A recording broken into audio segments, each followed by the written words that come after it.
Hi Scorpio, welcome to your reading. तो आज हम वीकली लव एडिशन करेंगे, यानी कि देखेंगे आपकी लव सिचुएशन में क्या हो रहा है। तो spirit please give us a few cards. 4 of Swords, 8 of Cups, I don't take reversals, Knight of Coins, 8 of Wands and the 7 of Cups। इस सिचुएशन में मुझे दिख रहा है कि आप दोनों ने एक दूसरे को चुप करा दिया है। 4 ऑफ Swords यानी कि पहले जो भी चल रहा था, अगर कम्युनिकेशन हो रही थी, डिस्कशन हो रही थी, यहाँ पर अब दोनों में से कोई भी कुछ नहीं बोल रहा है। दोनों ने एक दूसरे को चुप करा दिया है। And it can be in a good way also कि पहले एक लड़ाई या कॉन्फ्लिक्ट चल रहा था और अब वो लड़ाई नहीं हो रही एटलीस्ट, बट कोई कुछ नहीं बोल रहा है। एंड हो सकता है ये दूसरे लोग भी हों, यानी कि दूसरे लोग जो हैं वो आपके रिलेशनशिप में अब इंटरफेयर नहीं कर रहे हैं। आपके पर्सन जो हैं वो किसी चीज़ को छोड़कर आगे बढ़ना चाहते हैं, या फिर ये आप हैं मूव ऑन कर चुके हैं। आपके पर्सन को ऐसा लग रहा है जैसे आप मूव ऑन कर चुके हैं। हाउ एवर यहाँ पर एक फीलिंग है रिलेशनशिप को स्टेबलाइज करने की, स्टेबल बनाने की। आपके पास किसी टाइप का ऑफर आ सकता है फाइनेंशियली। आपके पर्सन आपसे करियर, वर्क या किसी इस टाइप के टॉपिक के बारे में बात कर सकते हैं जो स्टेबल या प्रैक्टिकल होता है, या फिर फैमिली के बारे में बात कर सकते हैं। जो भी लाइफ में स्टेबल चीज़ें होती हैं उनके बारे में बात कर सकते हैं। यानी कि लव मैसेजेस नहीं हैं। हो सकता है आपके पर्सन आपसे बात करें, लेकिन वो होगा career, work, finances, money, family, किसी प्रैक्टिकल चीज़ के बारे में आपसे बात करेंगे।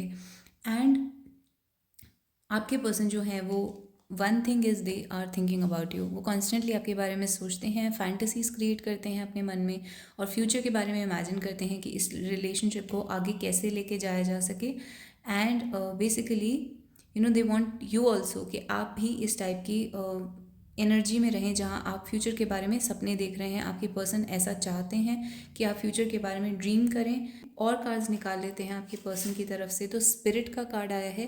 यस, ये एक स्पिरिचुअल रिलेशनशिप है। आपके पर्सन इस चीज़ को फील कर पा रहे हैं। एंड की, तो बेसिकली की इस चाबी आप अपने पर्सन के लिए एक तरीके की हैं for the spirit world, the spiritual world and also life में। लाइफ में अगर आप उनके साथ होते हैं तो आप उनके लिए एक की हैं। The second card that we have for you is mention.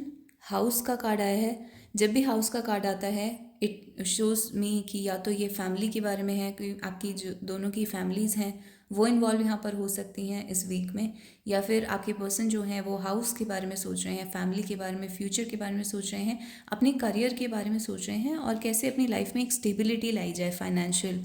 May be वो घर खरीदने के बारे में सोच रहे हैं, कंफ्यूज्ड। तो यस, यहाँ पर इन चीज़ों के बारे में उन्हें कन्फ्यूजन है, जैसे कि मैंने कहा घर के बारे में। एंड जैसे कि आप उनकी लाइफ में एक टाइप की हैं for future, for success, for happiness. And वो एक फ्यूचर चाहते हैं, बट यहाँ पे कन्फ्यूजन भी है because they are thinking about house. या तो वो फाइनेंसेस के बारे में सोच रहे हैं या अपनी फैमिली के बारे में, या दोनों चीज़ों के बारे में, और इस वजह से उनको कन्फ्यूजन हो रही है। What else do we have? तो एक्सपोज्ड का कार्ड आया है। आपकी जो आपकी रिलेशनशिप में सीक्रेट्स हैं वो एक्सपोज हो सकते हैं। आप जो अभी तक एक दूसरे से बात नहीं कर रहे थे, जो एक्सपोज नहीं कर रहे थे एक दूसरे के सामने, वो एक्सपोज हो सकता है। दूसरी चीज़ यहाँ पर है ये है थर्ड पार्टीज एक्सपोज हो सकती हैं। अगर आपके रिलेशनशिप को किसी ने ख़राब करने की कोशिश करी है तो वो एक्सपोज हो सकता है। एंड फाइनली आपके लिए बहुत अच्छा कार्ड आया है, लेटर का कार्ड है।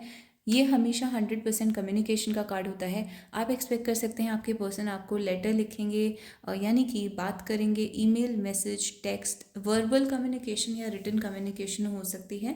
So it says the messages for you are say something, I am giving up on you. आपके पर्सन आपसे बात करना चाहते हैं, वरना वो इस चीज़ के ऊपर गिव अप कर देंगे। उनको ऐसा भी लग सकता है जैसे आपने गिव अप कर दिया है, आप मूव ऑन कर रहे हैं। I will never love again. आपके पर्सन आपसे ये कह रहे हैं that they never love again, they never be in love again. It was a random act जिसके बारे में वो कन्फ्यूज हैं। तो उन्होंने आपको कोई एक्शन करते हुए देखा या आपने कुछ बोला जिसके बारे में वो कन्फ्यूज हैं कि ऐसा क्यों बोला या ऐसा एक्शन क्यों करा। तो देखते हैं कि किस चीज़ के बारे में, कौन सा रैंडम एक्ट है।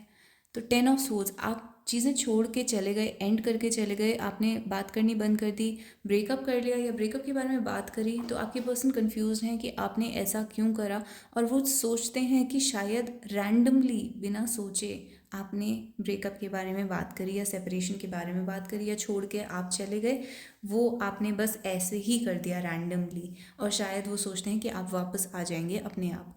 तो ये आपके लिए ओवरऑल मैसेजेस हैं, a castle of gold, mansion, and be aware of your surroundings. तो yes, you need to be aware कि आपके सराउंडिंग्स में कौन है, किस टाइप के लोग हैं। One sunflower message for you, तो your current situation is necessary to manifest your dream life. आपकी सिचुएशन में अभी जो भी हो रहा है वो बहुत ज़रूरी है आपके फ्यूचर के कर्मा को अनफोल्ड करने के लिए। फ्यूचर में जो कर्मा होने वाला है आपकी लाइफ में, आपकी एक ड्रीम लाइफ जो है वो मैनिफेस्ट होगी, तो उसके लिए अभी जो हो रहा है वो आपको टॉलरेट करना ज़रूरी है। आपने जो लेसन्स लर्न करने हैं उनको लर्न करना बहुत ज़रूरी है for a future life to manifest. और फ्लाई का कार्ड आया है, ये अब्रॉड जाने का कार्ड हो सकता है। फ्लाई का कार्ड फ्रीडम का कार्ड हो सकता है, आपको एक नेगेटिव सिचुएशन से फ्रीडम मिल जाए। तो इस टाइप की आपकी रीडिंग आई है Scorpio. I hope you liked it. If you liked it please hit like and please subscribe to my channel. आप मुझे कमेंट्स में हार्ट या स्टार दे सकते हैं, और अपने पर्सनल क्वेश्चंस मुझसे पूछने के लिए आप मुझे soulescapetarot@gmail.com पर मैसेज कर सकते हैं। You'll find this address in the comment section and the description box, and I'll see you guys in the next video. Bye bye.